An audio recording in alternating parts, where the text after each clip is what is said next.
Alors, bonjour et bienvenue à tous. Est-ce que vous entendez un petit peu? Mal.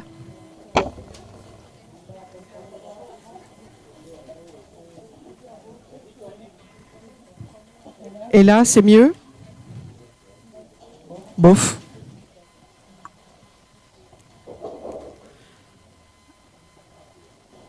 Alors bonjour et bienvenue à tous pour cette deuxième conférence de la vie associative hérouvillaise. La première édition s'étant déroulée, vous vous en souvenez, en octobre 2014. Le vœu, c'était de le faire tous les 2 ans pour ne pas que ce soit trop redondant. Cette édition 2016 a provoqué au sein du groupe de bénévoles associatifs, des techniciens de la ville et des élus, beaucoup d'échanges. L'organisation, le choix de la thématique avec la participation des différents acteurs sont le résultat d'une co-construction active mêlant acteurs associatifs et ville d'Hérouville-Saint-Clair. Chacun à sa manière et dans son rôle a permis l'écriture de cette journée. Nous avons trouvé important cette année de nous questionner sur l'engagement des jeunes. On dit souvent des jeunes qu'ils ne participent pas à la chose publique, qu'ils ne sont pas intéressés par l'engagement en général. Pourtant, une étude de l'INJEP, Institut national de la jeunesse et de l'éducation populaire, menée auprès des 15-35 ans, nous signifie une hausse de 32% du nombre de jeunes engagés dans des structures associatives. On en reparlera tout à l'heure. Mais pour d'abord débuter cette matinée, nous disséquerons l'Observatoire local de la vie associative. Cet observatoire est la 2e édition, la première ayant eu lieu en 2009 sur le territoire d'Hérouville. Tous ceux qui s'intéressent à l'évolution du monde associatif sont concernés. Les élus locaux et les agents territoriaux, les représentants de l'État, les centres de ressources, les réseaux associatifs, les universités et sans oublier en premier lieu les acteurs associatifs eux-mêmes. L'observation recueillie est un excellent matériau de réflexion qui sera détaillé avec notamment un focus sur l'emploi, commenté par Benjamin Roger de la Cresse et par Jean-Baptiste Cazin de l'Ardèche. Je crois ne pas me tromper. Je parlais tout à l'heure des jeunes, et qui dit jeunes dit nouvelles technologies et bien sûr numérique. Dans la deuxième partie de la matinée, nous voyagerons dans l'univers du numérique. La vie associative est concernée sous tous ses aspects. Oh, j'ai dû zapper un truc. L'étude La générosité des Français, publiée par le réseau Recherche et Solidarité en novembre 2014, montre que seuls 2% des associations utilisent les outils de dons en ligne, 3% les pétitions en ligne et 8% Twitter. Le net amplifie donc la notoriété de certaines associations, mais il peine à attirer des bénévoles.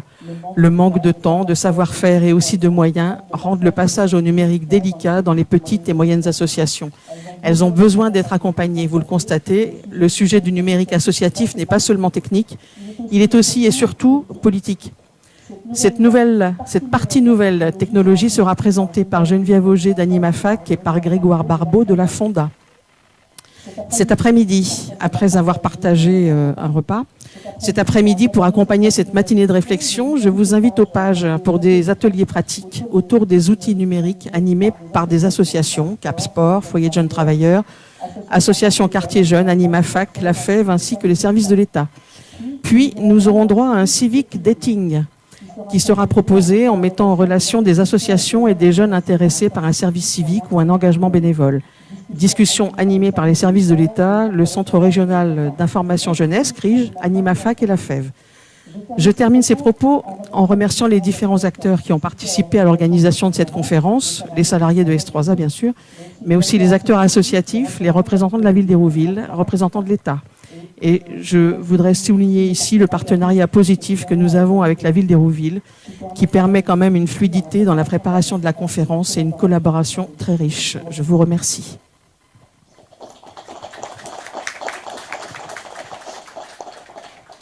Et je passe la parole à Sylviane Le Poitvin, je ne me suis pas présentée, pardon, Corinne Olivier, présidente de S3A. Merci Corinne. Alors, bonjour à tous et à toutes. Je suis, moi, très heureuse de vous avoir parmi vous dans cette salle polyvalente qui est évidemment attenante à côté de l'association S3A. L'objet de cette conférence est de collecter et de synthétiser le résultat des observations transmises par l'enquête sur la vie associative locale qui a été réalisée en 2014. Corinne le disait tout à l'heure. Vous constaterez que cette enquête prouve, s'il en était besoin, de la vitalité, mais aussi de sa spécificité du monde associatif hérouvillais. Nous avons sur le bassin hérouvillais près de 500 associations actives recensées. Ce nombre, évidemment, prouve bien l'attractivité et la densité non démentie des associations sur notre territoire. Je vous rappelle, en 2013-2014, nous en comptions environ 450. Ce temps de partage des résultats avec les associations est une étape primordiale, mais il nous faut envisager le renouvellement des bénévoles. Pour cela, il nous faut, tous et toutes, les accompagner dans leurs projets. Hérouville, et moi j'en suis évidemment très fière, est une ville qui attire nombre de projets et associations sur son territoire. C'est une réalité qui prouve encore une fois l'attractivité de notre ville et le résultat de politiques publiques engagées en la matière. L'emploi associatif aussi, c'est un enjeu majeur. 155 associations, environ, peut-être je me trompe, mais emploient environ 1827 salariés. Cela représente 15% du bassin d'emploi hérouvillais. Bon, je ne vais pas vous ennuyer avec les chiffres, mais ce chiffre éloquent quand même répond à une réalité quotidienne probante pour le recours aux bénévoles. Je n'oublie pas effectivement que dans les associations, il y a des bénévoles et s'il n'y avait pas des bénévoles, peut-être que les associations ne survivraient pas. Puisque 50% des associations interrogées peuvent fonctionner grâce à une implication forte des bénévoles, je viens de vous le dire, dans le fonctionnement associatif. 83% des associations qui ont répondu à l'enquête bénéficient d'un financement public.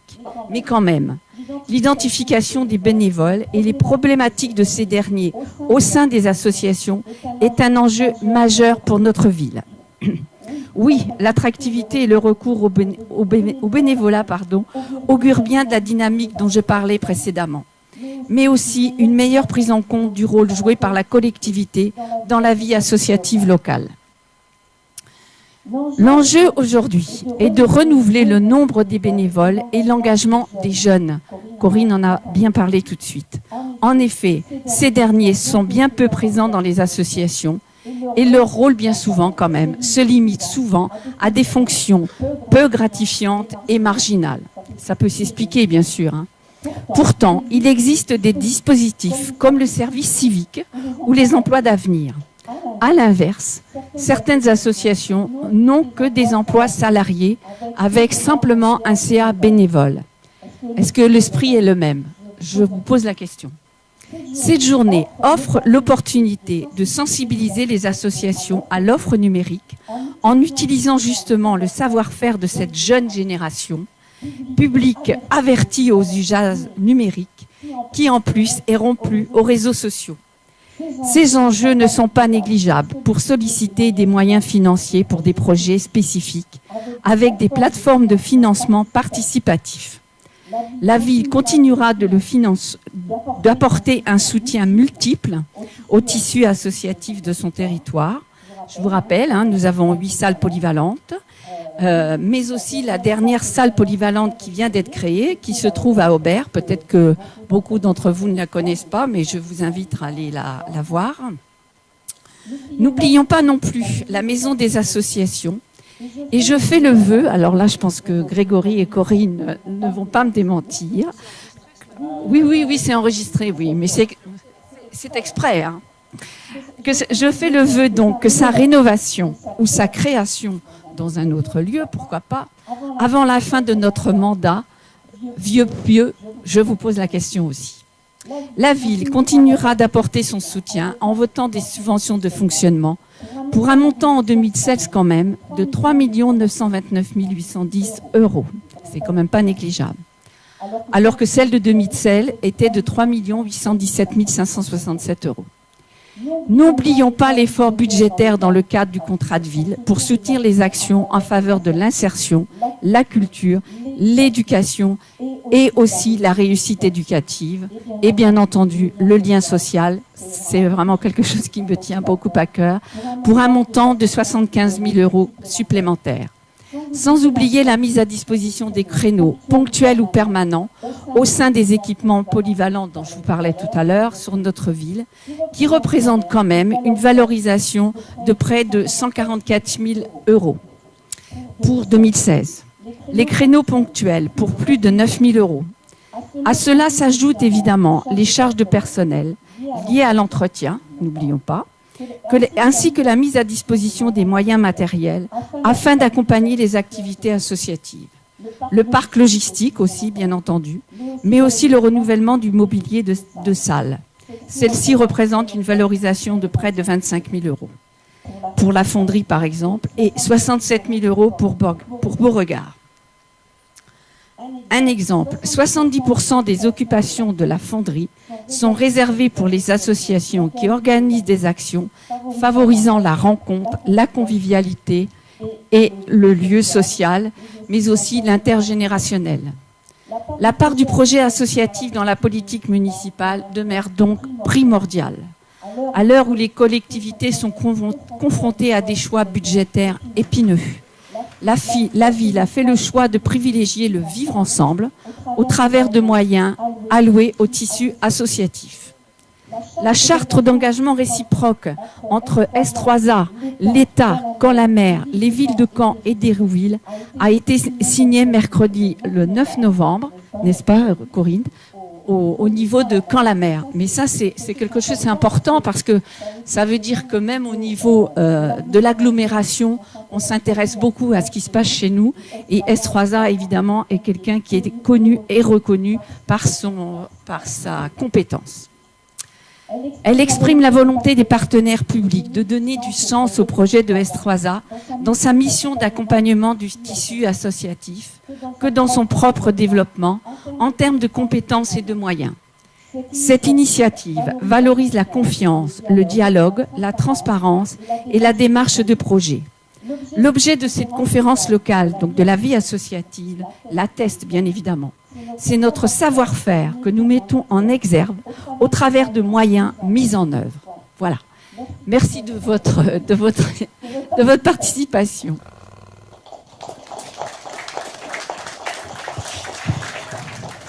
Eh bien, bonjour à tous et merci Corinne et Sylviane pour ces propos introductifs. Je voudrais dire que c'est une conférence qui commence super bien. Puisque j'ai entendu que d'ici la fin du mandat, c'est-à-dire 2020, un souhait que nous puissions éventuellement parler et aborder la question de la rénovation, de la construction d'une nouvelle maison. Et c'est vrai que, comme l'exprime Madame Le Poitvin, c'est une discussion que le conseil d'administration d'S3A commence à partager avec la municipalité. Et nous avons eu des premiers échanges à ce niveau, concernant ce sujet. On ne manquera pas effectivement régulièrement de tenir informés les acteurs associatifs hérouvillais de l'évolution des réflexions, des échanges à ce niveau. Maintenant, ce vœu, je crois qu'il faut savoir être réaliste tous, c'est un vœu d'engager une réflexion. Nos nouveaux murs, nos nouveaux locaux, on sait que c'est un peu plus long sur ce type d'équipement et que probablement ça sera, je dirais, d'ici 4, 5, 6, 7, 8 années. Mais il était important en tous les cas que la ville, avec le tissu associatif, commence à partager la nécessité et l'intérêt, je dirais, de réfléchir à une nouvelle maison des associations sur le territoire. Et on est tous tenaces.